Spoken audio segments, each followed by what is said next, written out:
The Academic Freedom Lecture Fund invites you to view the University of Michigan Senate's 19th Annual Davis Markert Nickerson Lecture on Academic and Intellectual Freedom. The lecture was held on November 9, 2009, in the Honigman Auditorium of the University of Michigan Law School on the campus of the University of Michigan in Ann Arbor, Michigan. The lecturer is Philip Hamburger, Maurice and Hilda Friedman Professor of Law at the Columbia University Law School. The title of his lecture is Galileo's Ghost, 17th Century Censorship in 21st Century America.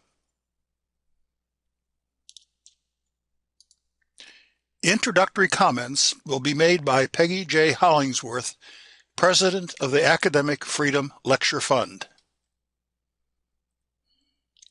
On behalf of the Academic Freedom Lecture Fund, I would like to welcome you to the 19th Annual University of Michigan Senate's Davis Markert Nickerson Lecture on Academic and Intellectual Freedom. The intention of the Senate Assembly when it established this lecture series in 1990 was that the annual lecture would be a constant reminder of the value and vulnerability of academic and intellectual freedom. This concern, stated during the first lecture delivered by Robert M. O'Neill in early 1991, has been reiterated at every lecture since that time. As in nearly every year since the beginning of the lecture series, H. Chandler Davis, Emeritus Professor of Mathematics from the University of Toronto, and a surviving member of our three honorees after whom we named this lecture, has joined us for the annual lecture. Chandler is not only a distinguished mathematician, but also a talented poet and essayist. Chandler, would you please stand so that we can recognize you?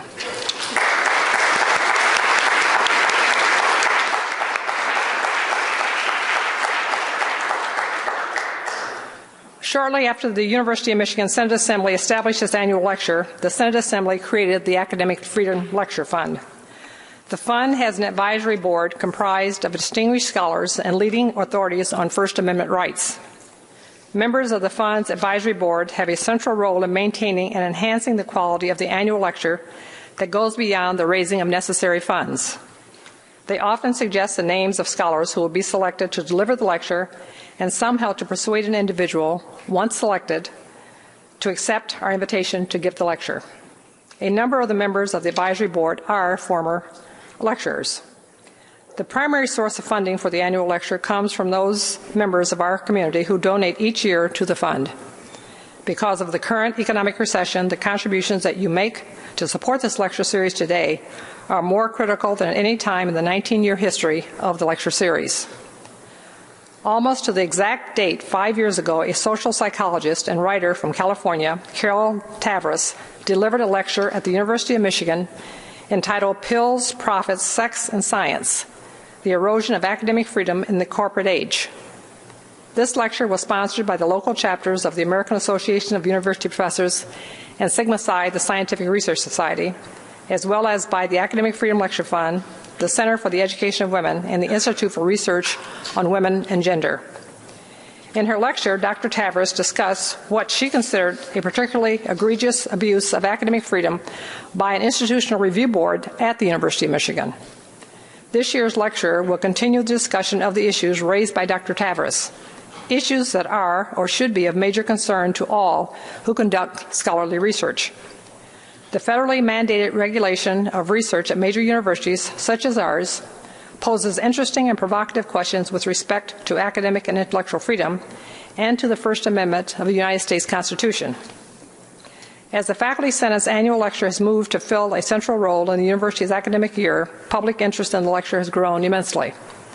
For many years, the university's public television station, Channel 22, has rebroadcast this lecture repeatedly during the months that follow. Thus, your friends, colleagues, and students who are not here today will have opportunities to hear this important lecture by Professor Hamburger. Many are responsible for the success of this lecture. I would like to thank members of the Faculty Senate Office, its director, Thomas Schneider, and especially Linda Carr, for their efforts in assisting to organize this year's lecture. Scott Mann and his colleagues from Michigan Productions are here again this year to record the lecture that we subsequently will be able to see on Channel 22. For the 9th year, Brent Futrell has created an impressive poster to advertise the lecture. Namita Joseph, an undergraduate student in the College of Literature, Science, and the Arts. Catherine Nielsen, a graduate student in public policy in the law school. Anna Rosas, a graduate student in the School of Information, and Karen Teskey, a graduate student in the School of Public Health, have distributed the posters across this campus. I am delighted that Provost Teresa Sullivan is here today to introduce our speaker. Provost Sullivan.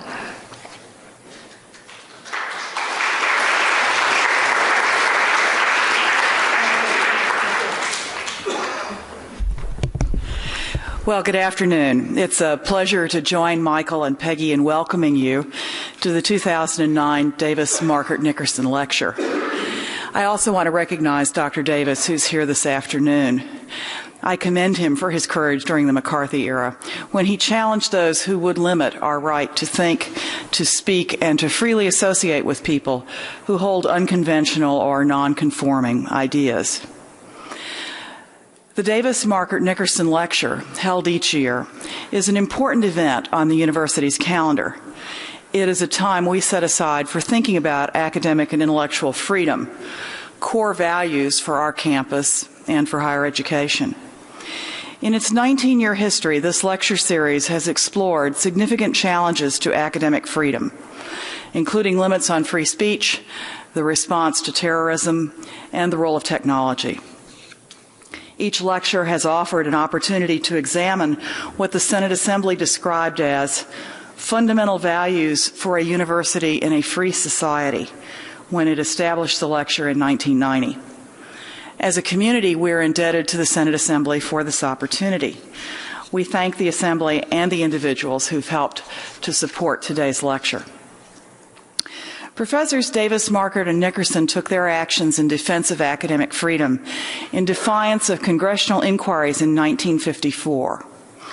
Most of the population alive today in the United States, about 60%, had not yet been born. Another 15% were aged 10 or younger and perhaps not following the news. So for many, it's hard to imagine the McCarthy era and the limits on freedom of thought, speech, and association that it brought. The histories of these faculty members offer us a glimpse into this difficult time. In 1954, university faculty members Chandler Davis, Clement Markert, and Mark Nickerson were summoned to testify before the House Un-American Activities Committee, known as HUAC. Choosing to test the constitutionality of that committee, each of them refused to testify about their political activities. These were courageous acts at a difficult time in our nation's history. Dr. Davis, a mathematician, was educated at Harvard. He taught math here from 1950 to 1954. When called to testify before HUAC, he invoked the Fifth Amendment protection against self-incrimination and refused to testify. Dr. Davis was suspended from the university as a result. His department, math, and his college, LS&A, supported his reinstatement, but the faculty senate did not, and he was dismissed from the university. Dr. Davis was also cited for contempt of Congress, indicted in 1954 and convicted in 1957. He appealed to the courts but was unsuccessful. He served a sentence in federal prison in 1960. Since 1962, Dr. Davis has been a member of the faculty at the University of Toronto. He has had a distinguished career in mathematics and also as a writer of science fiction. Currently, he is Professor Emeritus at the University of Toronto. Clement Markert, who passed away in 1999, had an impressive career as a biologist. After earning his PhD from Johns Hopkins University, he began a faculty career here as assistant professor of zoology. Like Dr. Davis, he was summoned by HUAC, and he too invoked his Fifth Amendment rights. He was suspended by the university, but later reinstated with the support of the biology department, LS&A, and the faculty senate, and he went on to receive tenure here. Dr. Markert later chaired the Department of Biology at Yale, was elected to the National Academy of Sciences, and was president of the American Institute of Biological Sciences. He concluded his career as Distinguished University Research Professor at North Carolina State University. Mark Nickerson, who died in 1998, made major contributions to the field of pharmacology. Holding both a PhD from Johns Hopkins and an MD from the University of Utah, Dr. Nickerson was an associate professor with tenure here when he was summoned to appear before HUAC. Like his colleagues, he invoked his Fifth Amendment rights in response to questions from the committee. Dr. Nickerson was immediately suspended from the university. Although the Faculty Senate supported his reinstatement, his department and the medical school did not, and he was dismissed despite having tenure. Dr. Nickerson went on to serve as professor of pharmacology and therapeutics at McGill University, chairing the department there. The author of more than 250 publications, he served as president of the Pharmacological Society of Canada and the American Society for Pharmacology and Experimental Therapeutics. These three individuals demonstrated great integrity. Their commitment to important principles of academic and democratic life stands before us as a model. We're among the many beneficiaries of their actions, and thus we have a deep and sobering responsibility to defend academic and intellectual freedom. Today's lecture is our public recognition of that responsibility. We're honored to have Professor Philip Hamburger here today to continue our tradition of thoughtful exploration of difficult questions related to intellectual and academic freedom. Dr. Hamburger is the Maurice and Hilda Friedman Professor of Law at Columbia University School of Law. His scholarly work covers fields from censorship to contracts and focuses on constitutional law and its history. Very much in the spirit of our gathering today, Dr. Hamburger's work challenges conventional thinking and offers non-conforming ideas that encourage readers to examine their own understanding of history. His 2002 book, Separation of Church and State, argues that the American emphasis on separation was reinforced and magnified by fear and prejudice, particularly fear of the Catholic Church on the part of Protestants. His most recent book, Law and Judicial Review, is an examination of how the practice of judicial review developed in the United States. And in this book as well, conventional understandings are challenged. Dr. Hamburger is a graduate of Princeton University and the Yale University Law School. He served on the law faculty of the University of Connecticut, George Washington University, and the University of Chicago before accepting his current position at Columbia. He has also served as a distinguished visiting professor at the University of Virginia and Northwestern University Law Schools. Dr. Hamburger's talk this afternoon is titled Galileo's Ghost, 17th Century Censorship in 21st Century America. It is a pleasure to welcome him to our lectern as the 19th Davis Markert Nickerson Lecture. Well, thank you. It's a great honor to be here. My title today is Galileo's Ghost, 17th Century Censorship in 21st Century America. We Americans like to think we enjoy freedom of speech in the press. We like to think we can publish and speak with the full protection of the First Amendment. But faculty and students, including faculty and students right here at Michigan, no longer really enjoy this freedom because there's been a revival of licensing of speech and the press. And as a result, faculty and students, including here at Michigan, need prior permission or license before speaking or publishing. The last time this sort of censorship flourished was, unbelievably, in the 17th century, that long ago. Back then, if you wrote a book, you needed a license or permission before you could publish. The Inquisition imposed this in Italy, and the Star Chamber imposed it in England. Even if you merely wanted to speak, you might need a license. For example, in Shakespeare's time, you needed a license before actors could perform on stage and recite a play. And it's usually assumed that all of this licensing, this pre-publication censorship, this licensing ended by the 18th century, that it was a 16th, 17th century phenomenon, and now it's gone by the 18th century. And it was barred in America by the First Amendment. But today it has returned. Today, many individuals, again, need permission for the mere use of language. Licensing of speech in the press is very different from a driver's license. Right? A driver's license is how most of us are familiar with licensing. Before you drive, you need a license. Now imagine you need the same thing for speaking or publishing. Imagine you needed permission from the government determining that you are sufficiently responsible to speak or publish. But that's not all. Imagine that you needed permission each time you spoke or published. You see, at least after you get a driver's license, you can drive where you please, right? You get a driver's license, you can drive to Illinois, you can drive to Michigan, you can drive anywhere you want.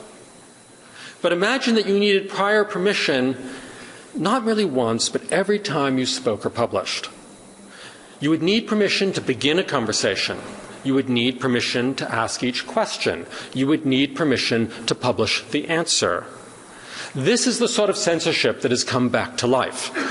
It was once done by the Inquisition in the Star Chamber, and it now flourishes in American universities, including right here at Michigan. The revival of licensing depends and touches on all sorts of deeper questions. Much deeper questions, I confess, than a mere law professor really knows how to handle. So I need the assistance of some friends, some very old friends, and you probably know them, Socrates and Galileo. Now, of course, only their ghosts can join us, and it therefore will be very difficult for us to see, let alone hear them. But please imagine them right up here on stage with me, so just a little bit behind me, as if they were a Greek chorus. In this case, of course, a silent Greek chorus. In ancient Greek plays, the chorus provided commentary on the drama. And in this talk, I want Socrates and Galileo to be my Greek chorus. So as the talk progresses, don't just listen to me. There's no reason why you should believe anything simply because I said it. That's what free speech is all about. We make our own judgments as to what to believe and what to say. In the back of your mind, therefore, even as I'm talking, ask yourself always, what would Socrates and Galileo have to say about the subject we discussed today? How would they view the revival of licensing? Let's start with Socrates, the founder of the original academy. Socrates spent his life empirically testing an hypothesis stated by the oracle at Delphi, right? The oracle declared that no one was wiser than Socrates. And rather than accept this as true, Socrates, being a good academic, set out to prove it wrong by questioning his contemporaries. And so his efforts were a sort of empirical inquiry to test an hypothesis about himself and, by extension, human nature. They were his human subjects. And when he showed them up as phonies and frauds, they felt anxiety and shame, and rightly so. Socrates understood that questions that cut deep necessarily cause discomfort. And the deeper the question, the greater the discomfort. And so it's precisely by causing internal pain that a serious question can force an individual to see herself and the world differently. And it's precisely by redirecting social stigma that a serious question can educate a society about its values. And we will see shortly that universities today impose censorship to prevent academics from asking questions that cause emotional distress or social stigma. But as Socrates recognized, questions that cause anxiety and scorn are the very foundations of moral and philosophic inquiry. Now, because of his questioning, Socrates was punished by the demos. In other words, by the populace. Had he put his questions to himself, he would have been left alone. But he posed his questions to others, his human subjects, and thereby called into doubt, it was said, the gods of the city. As we would put it, he called into doubt national pieties. And Socrates was therefore prosecuted before a jury and condemned to drink hemlock. But at least he was punished only after the fact, not beforehand, right? He was not asked to get a license, to get permission before asking questions. And his student Plato was able to publish the resulting dialogues without getting permission. So Socrates would have had much to say about licensing of speech in the press, but he himself did not experience it. Well, in contrast, Galileo was subjected to licensing. Whereas Socrates was able to ask questions and share his views before being censored, Galileo had to get permission beforehand, before publication. So Galileo, as we all know, argued that the Earth rotated around the sun, and this was unacceptable to the clerics who oversaw the Inquisition. And one of them, very kindly, even warned him ahead of time that his work was unsuitable for publication and he shouldn't publish it. Saved him some trouble and also made sure it didn't get published.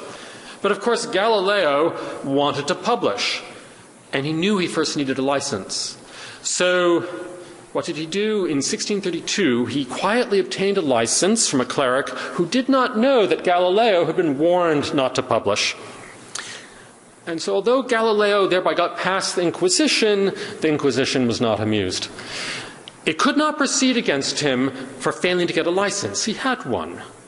But it imprisoned him for failing to make adequate disclosure to the licensor that, in fact, it was forbidden material. Now, we should be very clear, the Inquisition was not entirely evil. On the contrary, the Inquisition was run by educated, intelligent men, and many of them were deeply interested in science. But they thought they were doing God's work, and to this end, they licensed and imprisoned Galileo. So Socrates and Galileo are my Greek chorus. Not the chorus of the demos, the populace, but a chorus of intellectuals. And don't worry that you can't hear them. You don't have to. As we explore the revival of licensing, you can just imagine what they would say. Okay, so let's explore the modern licensing of speech in the press. Let's see how the 17th century has come back to life. The contemporary licensing of speech in the press is that implemented by institutional review boards, what are sometimes known as IRBs. These boards or committees exist at every university in the country, and they license a large swath of academic inquiry. The modern licensing system has a hierarchy, just like the Inquisition and the Church. And this hierarchy exists in 4 layers. And what I want to do today is begin by just examining this hierarchy, this institutional review board structure, from top to bottom. First, the government. Second, the universities. Third, the institutional review boards or IRBs themselves. And fourth, at the bottom, faculty and students who have to bear the weight of all of this. So, first, at the top of the hierarchy is the government, especially the federal government. The government fears that research on human beings causes them harm, and it therefore uses IRBs, the institutional review boards, to oversee this research. Now, incidentally, the government also uses IRBs to protect human subjects in more specialized circumstances. For example, to review FDA drug trials. But the specialized use of IRBs for the FDA is not what I want to talk about today. Yes? Oh, you can't hear me. How's that? Good. How's that? Very good. Thank you. So it's the specialized use of the FDA, of IRBs by the FDA is interesting, it's important, but it's not my focus today. Instead, the concern here is the broader imposition of licensing on academia. Under laws and regulations that, just for convenience, I'm going to call the IRB laws, licensing is posed generally on academics who do human subjects research. Now, the federal government does not directly carry out the licensing, but instead it asks the universities to do it. In a free society, it is difficult for government directly to impose licensing of speech in the press. And that's incidentally why the Star Chamber in the 17th century required universities to impose the licensing. And again, not surprisingly, when the government wants to impose licensing of speech in the press, it turns to the universities to help carry it out for it. The government sets standards for the licensing in a regulation known as the Common Rule. It's so called because many government departments and agencies have adopted the same rule, and it sets the minimum standard for the licensing. The government imposes the licensing on universities in three ways. First, the government makes licensing a condition of its grants to universities and other research institutions. In other words, when a university such as Michigan receives federal money, it has to accept the license together with the money, the licensing system together with money. Second, and increasingly more important, the federal government relies on negligence law, state negligence law. The federal government has inculcated the understanding that a university would violate its duty of care if it did not impose the licensing. And then finally, third, many states have adopted statutes that directly require the IRBs to be imposed by universities. So we have three mechanisms by which the federal government imposes this on universities. What's the second layer? The second layer of the hierarchy are the universities themselves. And the universities uniformly cooperate with the federal government by establishing IRBs and then requiring submission by all their personnel to the licensing run by the IRBs. Now, how do universities force faculty and students to submit? Well, it's quite simple. They threaten what are sometimes very candidly called serious consequences. What are serious consequences? We all know what those are, and sometimes it's made quite explicit. Students will be expelled and faculty will be dismissed. And if you don't believe it, try it, and you'll see what happens. So that's what the universities do. They just do the bidding of the government here. And then at the third level, we have the IRBs, the institutional review boards themselves. And we need to linger on these IRBs so as to understand them. These boards consist of faculty, administrators, and at least one community member. At some universities, actually, they conveniently choose a policeman as the community member, and you can imagine where that leads. All have to be chosen by federal regulation for their sensitivity to community standards. That's what you have overseeing academic work. The jurisdiction of IRBs, as defined by the Common Rule, is over all human subjects research. A human subject is defined as, and forgive me, I'm going to read part of a federal regulation. It's very tedious. Just feel sorry for lawyers as I read this. A human subject is defined as a living individual about whom an investigator conducting research obtains, first, data through intervention or interaction with the individual, or, second, identifiable private information. In other words, a human subject is defined in terms of data and information. This reveals already the real focus of IRBs, which is not harm, but about acquisition and sharing of knowledge. Now, what's the definition of research? Because it's human subjects research that's the jurisdiction of IRBs. The definition of research also reveals the focus of licensing and speech in the press. The Common Rule defines research as a systematic investigation designed to produce generalizable knowledge. Generalizable knowledge. This definition self-consciously follows the scientific model of research, in which a researcher seeks the sort of knowledge that can be generalized as an hypothesis or theory. That's generalizable knowledge. And in this understanding of research, theories must be published so other scholars can test them. Right? The modern theory of science, since Francis Bacon worked on this 400 years ago, is you do empirical study, you develop a theory, you publish it, and then other people can study and criticize the theory. IRBs, therefore, widely believe, and government reports acknowledge this, that they must license not just any research, but that which the researcher plans to publish or which is publishable. So, for example, the Michigan IRBs state that, and I'm quoting, publication is an indicator of generalizable knowledge. Publication is an indicator of generalizable knowledge. So research is defined really as the precursor to publication, an attempt to formulate a publishable theory using scientific style method. This definition of research makes IRB licensing both perversely narrow and perversely broad. And this confirms the focus on publication. On the one hand, the definition of research is strangely narrow, because IRBs don't license all physical interventions. They only license physical interventions that will generate a theory, that is, a publishable result.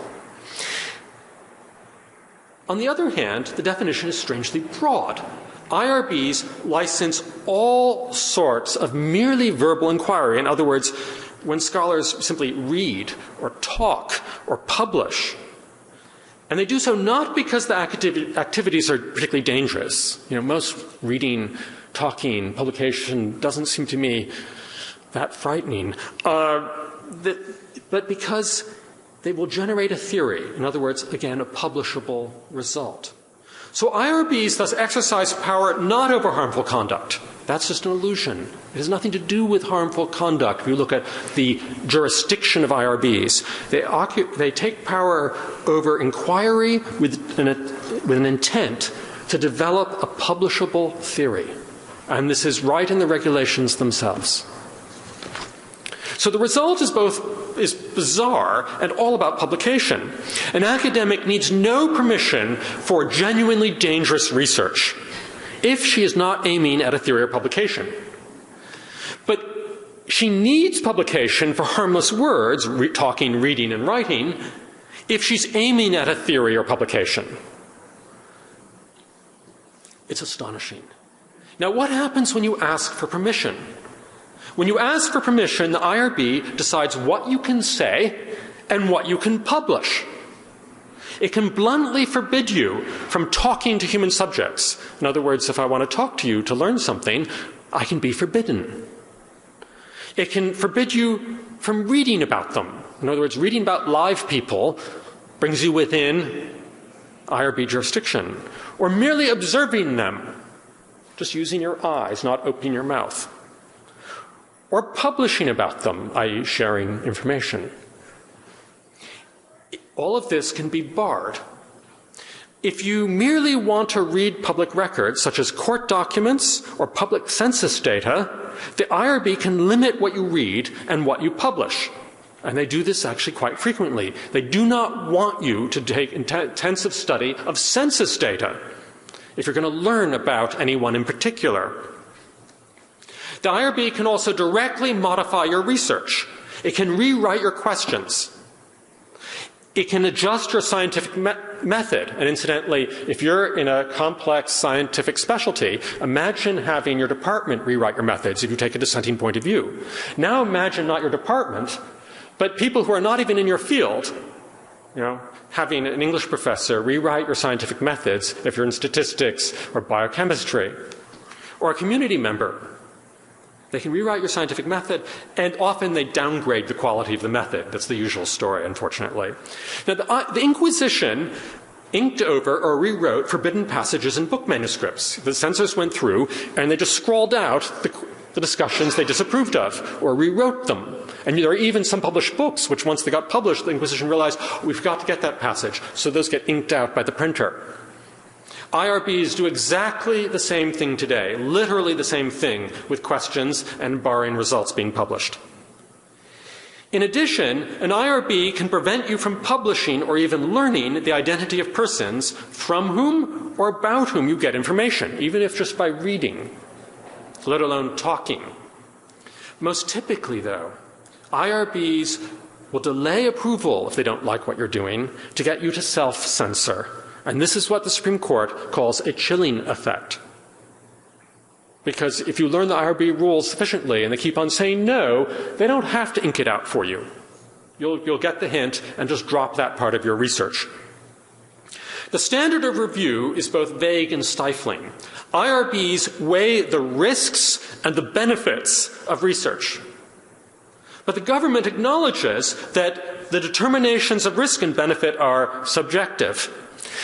The government even expects IRBs to take into account, and I'm quoting, prevailing community standards, what Socrates would recognize as the demands of the demos. The risks that IRBs prevent include all the benefits of freedom of speech. IRBs are expected to suppress inquiry and publication to avoid the risks of, and by the way, this isn't a satire, these are quotations.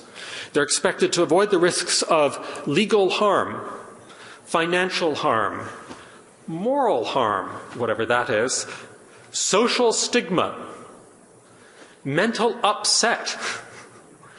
Gee, IRB members haven't spent enough time with lawyers. They're even meant to prevent the harms of mere worry. But of course, these are the benefits of research and publication in many instances, right? So, for example, I used to study the Ku Klux Klan. It was by accident, but I ended up studying the Ku Klux Klan. And I worked in the Klan out of just intellectual curiosity. But you know something? I wouldn't have wept if my research had caused Klan members legal or financial harm. It wouldn't have caused me deep remorse if it had caused them social stigma or worry, right? Some risks are benefits, but the IRBs don't get this. So thus far, we've seen three layers in the hierarchy of licensing. We've seen first, the government has a role in imposing it. Second, the universities carry out the government's bidding. And third, the IRBs are the instruments which by the universities license speech in the press. And of course, we still have one step to go. We have a fourth layer to this hierarchy, the individuals who hope to learn and publish. That's all of us, I hope. And one might be forgiven, though, for forgetting them, because they're really at the bottom of the pile. Scholars fear the IRBs. Fear is the key word here. And they therefore retreat from inquiry and publication that might annoy their IRBs. And as a result, much important inquiry is never even begun, let alone published.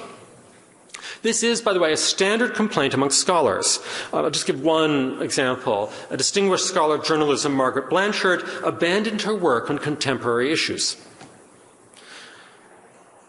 She explained, "I'm leaving the contemporary period behind because it is much safer in the 19th century. Only living persons are human subjects, and therefore you do not have to worry about the IRB when you work in the 19th century." She adds, "I've seen students alter research projects to avoid IRB contact. I've heard words such as thought control used far too often." And she concludes, "A better formula for stultifying research is beyond contemplation." That's just one commentary from one distinguished professor, but I think it gives you some of the flavor. Academics are so scared that they're afraid even openly to complain about the IRB system. They mutter privately. People will come up to me at conferences and will call me to tell me about it. But then they say, "But don't mention my name. Don't even describe the research I do, because then the IRB will figure out who I am and that I've complained." They're too afraid to speak up because they fear the IRB will limit their future work, which is in fact the accepted way by which IRBs are meant to deal with uncooperative researchers. And it's not just me. A journalist who wrote about IRBs found, in, again, quotations, everyone he talked to, except one, because his complaint had already been in the newspapers. So, except for that one, everyone he talked to requested anonymity because they were afraid. The faculty members wanted anonymity because they were afraid of the IRB, and the IRB's members all wanted anonymity because they were afraid of the federal regulators. Everybody's running scared. Now, why would this be? Well, faculty and students face devastating punishments for nonconformity. If a scholar fails to be cooperative, the IRB will review his or her future work with greater severity. In other words, we don't go into this business for the money. We do it because we want to learn stuff and publish it. And the IRB will take our publication as a sign of lack of cooperation if we can get their permission and follow their rules, and then limit our future publication. Well, no scholar can handle that. Scholars can deal with not enough money. They can't deal with being suppressed. If a scholar compiles data and begins to work on a paper without permission, the IRB can and will send him an email telling him to stop. They'll even tell the IRB member to stop thinking about data. Really, stop thinking about data if their permission is lapsed. The Michigan IRB actually directly states this on its website. If your permission lapses, you are no longer permission to analyze your data. You're told to stop. IRB did this in the 15th century. They weren't even trying this by the 17th century. Galileo was free to analyze all he wanted. Just the publication was a problem. So this is much worse than at least the 17th century version of the Inquisition. If a researcher submits a paper to a journal, the IRB can demand that he withdraw it. And this is something that has been documented. I'm sure it's happened quite frequently, but it's been documented at least at the University of Illinois, at George Washington University, and the University of Pittsburgh. Just to give you an example, at Illinois, an African-American professor submitted a literary piece to the Kenyon Review. Doesn't sound too dangerous to me. The IRB warned him that they'd have the police go after him if he didn't withdraw it. IRBs not only do this, probably at the behest of the government, although I haven't fully documented this, IRBs increasingly compare faculty publications with IRB records. They match them up to ferret out who failed to get permission. And so then after you've published, they can go after you and prevent you from doing your future research. An IRB can even declare a scholar unfit to do future research. Imagine that. A government-sponsored committee declaring you unfit to do any research. So this is the modern licensing system, all four layers of it. As in the past, the government demands licensing, the universities do the government's bidding, the licensors, the IRBs, deny you permission to speak or publish, and the individuals, of course, suffer. 17th century, I thought it was just history, but it's come back to life. It's an historian's dream, I suppose. Okay. There are two basic questions that need to be answered about the licensing. And the first question is the constitutional question.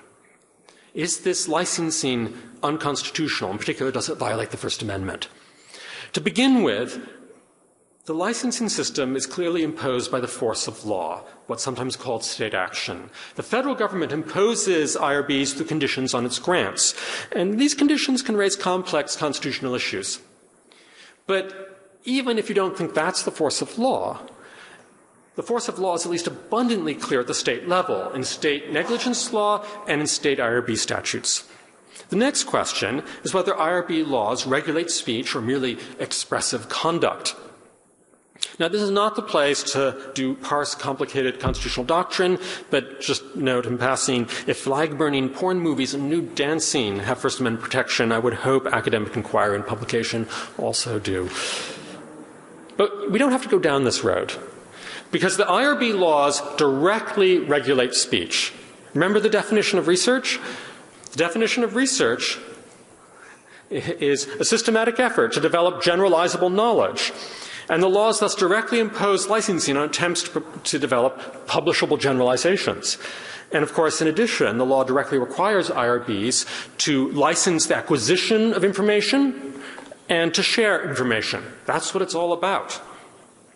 The licensing system under IRBs is so unconstitutional that it violates almost every free speech doctrine. I've been thinking as I flew here, can I think of a constitutional doctrine in the First Amendment area, in the free speech area, that isn't violated by the IRB system? I couldn't think of one. Just for example, it's like a smorgasbord of the First Amendment violations. For example, IRB laws have content discrimination. They penalize academic speech, they penalize theoretical speech, they penalize empirical scientific methodology and not other approaches, and of course they penalize sensitive speech. The IRB laws conflict with a doctrine concerning offensive speech, as stated in Cohen versus California, because they authorize IRBs to bar speech that offends community sensibilities. The IRB laws are unconstitutionally vague, because they allow licensing on subjective standards. And they, of course, suffer from overbreadth. They authorize suppression of much talking and publication that will never be harmful. So the IRB laws are thus unconstitutional under many doctrines. But I'd like to focus today on the most serious constitutional problem, licensing, the 17th century problem. The First Amendment's guarantee of freedom of speech in the press is much disputed. There's a lot of controversy about this. But there's one thing that is abundantly clear, about which there's no dispute, which is that the First Amendment barred licensing of speech in the press. Early Americans viewed such licensing as the epitome of tyranny, and they therefore adopted constitutional provisions of freedom of speech in the press, primarily to bar licensing. These provisions do other things, but it was primarily to bar licensing. And of course, the First Amendment leaves room for some regulation of speech, but only after the fact, not beforehand. To understand the unconstitutionality of IRB laws, just imagine an NRB, not an IRB, but an NRB. What's an NRB? A newspaper review board. They don't exist yet, but just imagine it. Imagine that the government required not only universities, but newspapers to establish these review boards. And so an investigative journalist would have to get permission from a newspaper review board before beginning any investigation designed to produce publishable knowledge. Instead of generalizable knowledge, I guess it would be particularizable knowledge if it's for a newspaper. They'd need permission before reading public records, before interviewing, before publishing. The NRB would rewrite her questions to prevent her from causing emotional upset, worry, financial or legal or reputational harm. Why would one read a newspaper if this were done? The NRB would bar publication of the names of persons who might suffer anxiety or adverse consequences as a result of publication. Okay, so this is obviously blatantly unconstitutional. But if it's unconstitutional as to journalists, why not also as to academics? Okay, so much for the constitutional question. It's actually not that difficult. Let's turn to perhaps a more interesting question, the question of harm. On the one hand, the harms caused by research need to be taken into account. On the other hand, there's the harm caused by IRB licensing. And this is important for constitutional analysis, but it's also independently important. Now, in theory, IRBs are necessary to protect human subjects. And certainly there is some harmful research out there. Government medical research has traditionally had some dangerous examples. And some specific experiments, particularly FDA drug trials, sometimes are dangerous. But human subjects research in general has never been shown to be particularly dangerous. To be specific, there is no empirical scientific evidence that overall academic research is distinctively harmful. Nor is there empirical scientific evidence that overall anything is more harmful when done in academic research than when done outside such research. Nor is there any empirical scientific evidence that overall anything done with intent to learn generalizable knowledge or with intent to publish is more harmful than when done for other purposes. Why should anything be more harmful? It's not a surprise if it's done to publish as opposed to not to publish. So what does this mean? It means that if you're genuinely concerned about harm, what you really need to consider is not the harm to human subjects, but the harm from suppressing knowledge. That's what really kills people. Every year, IRBs censor tens of thousands of research proposals, indeed, probably at least hundreds of thousands research proposals. I've heard suggestions from some people who are very knowledgeable about from the interior of the IRB system that it's as many as 500,000 research proposals reviewed every year. And some of the research that gets abandoned, altered, or forbidden, just perhaps, might have profound effects in saving or improving lives. Imagine out of these thousands, indeed perhaps hundreds of thousands of research proposals, imagine each year that one transformative project got suppressed on account of censorship. If only one such project is lost, even so, the consequences for human life are very sobering. And if one adds up the costs over decades, it's difficult to avoid the conclusion that IRBs cause not merely more harm, but vastly more harm than anything they could possibly prevent, if they prevent any harm at all. The lethal effects came to light 2 years ago, right here in Michigan. Researchers from Johns Hopkins wanted intensive care units in Michigan to adopt very simple procedures. Just how simple? To have doctors wash their hands. I know, that's a tough one. But the experiment was to see what happens if you remind doctors to wash their hands and a few other very simple procedures to see if this would prevent infection from IV lines. The researchers got IRB permission, and they began their research. And it was very, very successful. According to the New York Times, within 3 months, the rate of bloodstream infections from these IV lines fell by 2/3. Over 18 months, the program saved more than 1,500 lives and nearly $200 million. That's just within the research itself. That's not bad. The benefits of publishing the study, of course, were even greater.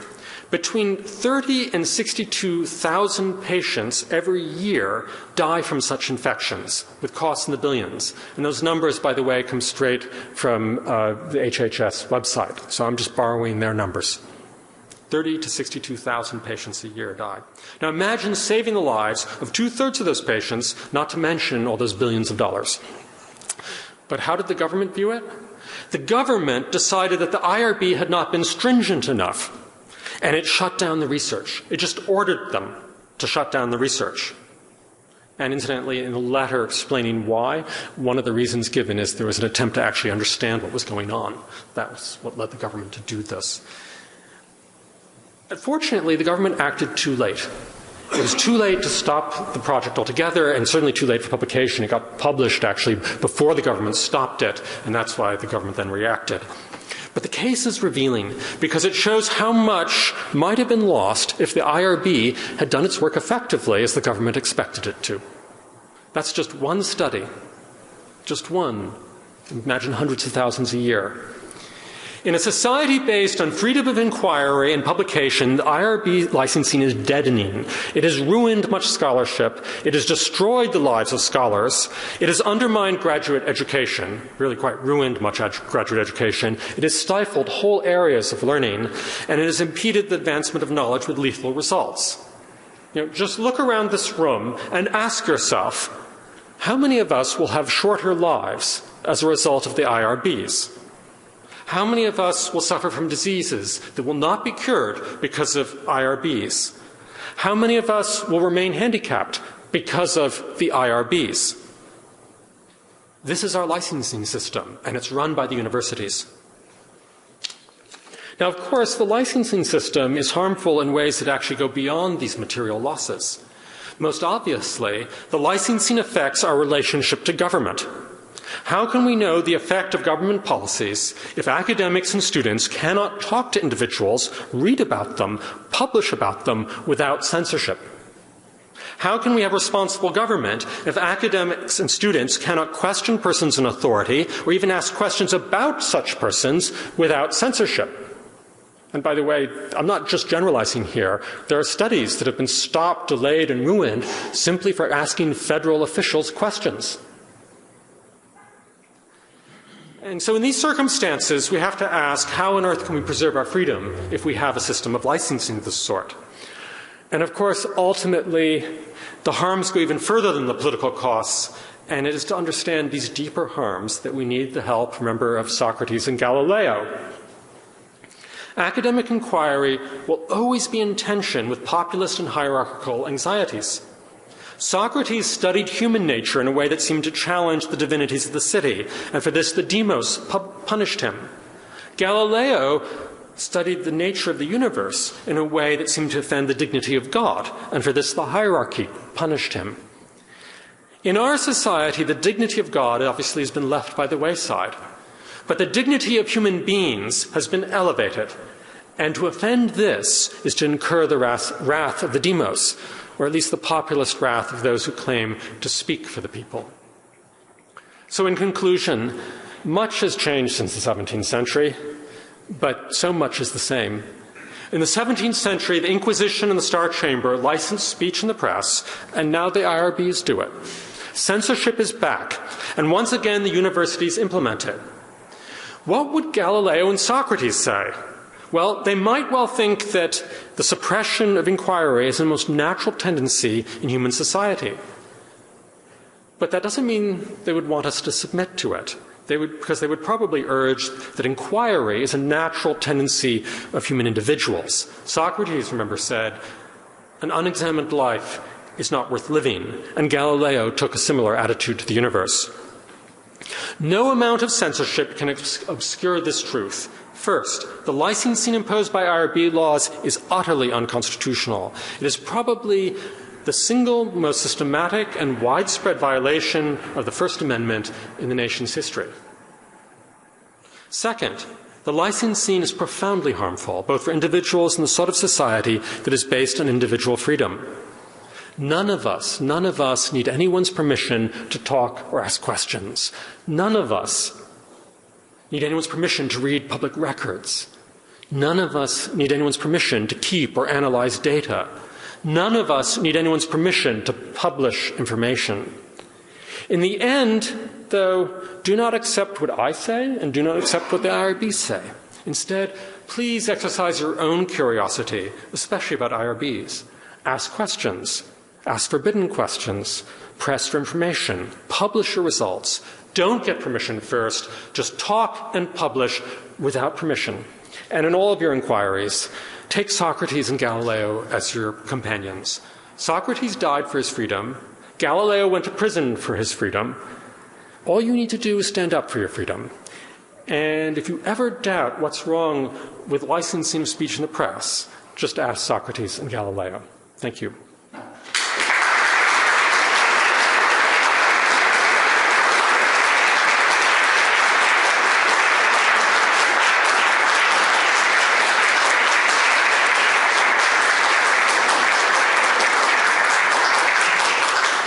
In many cases, you're saying that the supposed harm is just by making uncomfortable inquiries. But as I understand it, and I don't know very much about it, but in the origin of the review boards was that more, shall we say, tangible harms were done by some of the inquiries, psychological harms in some cases, controlled experiments that were discriminatory in nature, say the Tuskegee experiment or the Milken experiment, which might in fact cause deep psychological harms. So it strikes me that that's beyond, shall we say, pure speech, and that something else is at stake.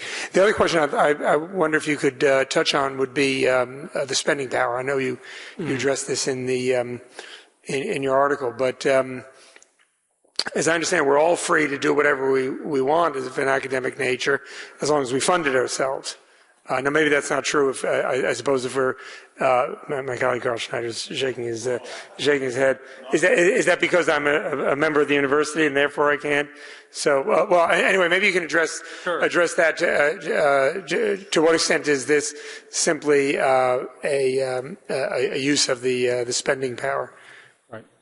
So, two questions. One, what about more substantive harms, especially physical harms, or the profound psychological harms, not mere worry, and second, unconstitutional conditions. So first, on the harms. Look, government can regulate harms. There's no problem with that. It's just that the First Amendment forbids one method most clearly, which is prior licensing of speech in the press. One can have all sorts of regulation, but licensing of speech in the press is a forbidden method of regulation. Now, of course, if you have real harms, by all means, we should have laws that deal with some of them, right? But it's rather odd that these regulations, although they're justified in terms of harm, don't take aim at harms. They take aim at publication. They leave all sorts of harms untouched and only focus on the harms that involve publication. This is very odd. And most of what IRBs do, of course, is not stop harms, but regulate what you can ask, say, and read, and publish. So if there really were a focus on harms, that would be much more interesting. But that's not what's going on here. What we have here are laws that focus on speech in the press and indeed licensing. Now, there were, the Tuskegee study was mentioned, and that's actually very interesting. Tuskegee was a study beginning in the 1930s of syphilis in black men in one county in the South, and was conducted by the government, indeed the Public Health Service. And it's said that this and a bunch of other studies, such as the Willowbrook hepatitis study and the Army studies, show that IRBs are necessary. But let's start by noticing that this is not about a failure of ethical review boards, because at least Tuskegee and Willowbrook had IRB approval. So, IRBs reflect all the prejudices of their society, and the idea that in the 1930s an IRB board was going to stop a study that appears racist is rather improbable, right? The IRB reflects community standards and opinions. That's the whole point. So they're just going to ratify prejudice. So it's not a failure of ethical review. Second, notice these studies that evoke such horror turn out not to be ordinary research. they all have some things in common. And the two key elements are the government and doctors.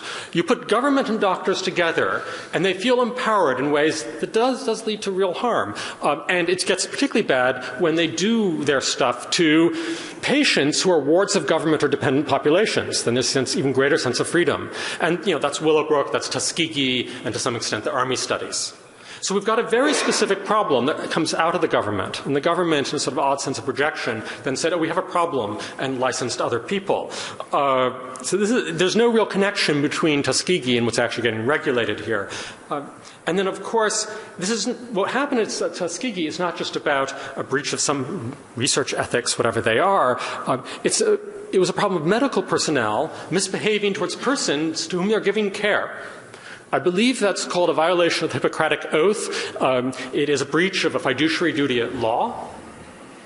That's a very serious problem. And the government actually in the Belmont report deliberately understated it. Many people say, what's wrong with Tuskegee? Because the government says it was a breach of research ethics, as if there was a general problem with researchers. But researchers don't owe much to other people. If anything, this should be treated the same as anyone else. So the government actually in a very dangerous way understated what happened at Tuskegee to justify IRBs. I don't think there's any connection. Okay, forgive me, I want to say one other thing on the evidence of harm. In fact, the most important article for showing harm in research is Henry Beecher's 1966 article.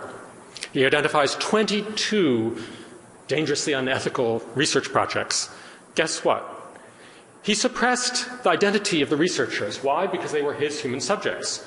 And it's sort of proof the danger of suppressing information. Well, what happens when many years later, half a century later, you find out who those researchers are and what they were doing? Well, of those 22 studies, it turns out 3 were not even American studies. The most lethal turns out to be happening in the Philippines. And that's just not evidence as to what's happening in America and American research. Of the 19 remaining studies, 14 involved, guess, government and doctors. Government doctors studying wards of government. In other words, there is a problem, but it ain't this. It's not research in general. It's government and doctors. Very quickly, as your second question, unconstitutional conditions, yes, it's a profoundly complicated topic. These are, it seems to me, unconstitutional conditions simply because of their extraordinary breadth, and that they have and the condition is so disproportionately broad compared to the funding for one scholar, right? But one of the nice things about the government's approach to this is it has many layers of legal force, not just conditions, but also state negligence law, right? So there's at least state action at the state level. I just wanted to be sure to clarify one thing and then to ask one question. It doesn't matter whether your money comes from the federal government, any other source, or your own pocket. You are subject to all of the rules that Professor Hamburger described. So this is not a question of the federal government saying we don't want our money spent in bad ways. This is a question of the federal government using its funding authority to reach out far beyond its own activities to encompass everybody's activities. When you say everybody, you mean everybody in the university? Everybody in the university. Yeah. Or a hospital that receives federal money. So my question is this. It's hard to imagine a plainer, simpler, more obvious infringement, indeed eclipse, of academic freedom than a censorship board that says to everybody in the university who does human subject research, you must have our imprimatur, our nihil obstat, before you can publish. Second, there is plainly no doubt that thousands and thousands of people are dead today and are ill today who need not have had research been conducted as the researchers wanted to do it. So it's a machine that plainly ends academic freedom for the people who do this kind of research, and it is machinery that plainly kills thousands of people for reasons that are very hard to identify. Why have universities that purport to be interested in research, to be all about research, and to be interested in human life, never resisted this imposition? It's a very good question, and I wish I knew the answer. Who knows? One reason, oh, you have an answer, please share it. Well, institutions by definition are here to maintain the status quo, historically. And that's the answer. Yeah. It's the baggage that's brought into the institution plays out. Right, and I don't think, I don't think IRBs intend to do evil. They're not thinking, oh, let's be like the Star Chamber in the Inquisition. That's our role model. It's quite different. There's a desire to do good, and if you think you're doing good, you're not apt to see evil. And the problem with this is that power over freedom of speech in the press is very dangerous if it doesn't reside in each individual. So part of it, I think, can be explained. Yes, the IRBs are reflections of all the prejudices of the society itself. There are other possible explanations. For example, if one studies theology, as I do to some degree, I study religious liberty and theology, one can't help noting that the IRBs rise into prominence just at the time of, as it were, the de-establishment of the social de-establishment of the Protestant church in this country. This isn't just fanciful, by the way. The federal government actually invited large numbers of theologians to help them set the standards for licensing. And even today, in the government documents on this, you're encouraged to have a clergyman on your IRB. There are very interesting power moves going on here, but that's a deeper topic than perhaps I'm capable of pursuing. And then last but not least, rather soberingly, I think constitutional lawyers can be blamed. How would that be? Because scholars of freedom of the press, freedom of speech in the press in the last century, have been very interested in 20th century threats, which meant post-publication restraints and injunctions. And to justify this, they disparaged the danger from licensing. The standard 20th century move on licensing is, oh, that was just the initial reason for the First Amendment, but that doesn't really matter anymore, and it's not particularly dangerous. What's happening today is particularly dangerous. So it was said in the 20s. And we now have bought into the constitutional law of the 1920s and 50s, and that dominates casebooks today. Oddly enough, when you remove and disparage the barrier to past threats, they come alive again. And in fact, if you go through government documents revealing the legal advice they were getting, I haven't gotten all of them, but I've gotten some of them, they make quite explicit, oh, gee, the Supreme Court has allowed us to do this now, so we don't have to worry. So I think the development of constitutional law has, amongst academics, has actually created an opening for licensing again. It's really a rather dismaying thought about modern constitutional law, and particularly the First Amendment and how it's taught. The University of Michigan Senate's annual Davis Markert Nickerson Lecture on Academic and Intellectual Freedom is supported in part by contributions from the public to the Academic Freedom Lecture Fund.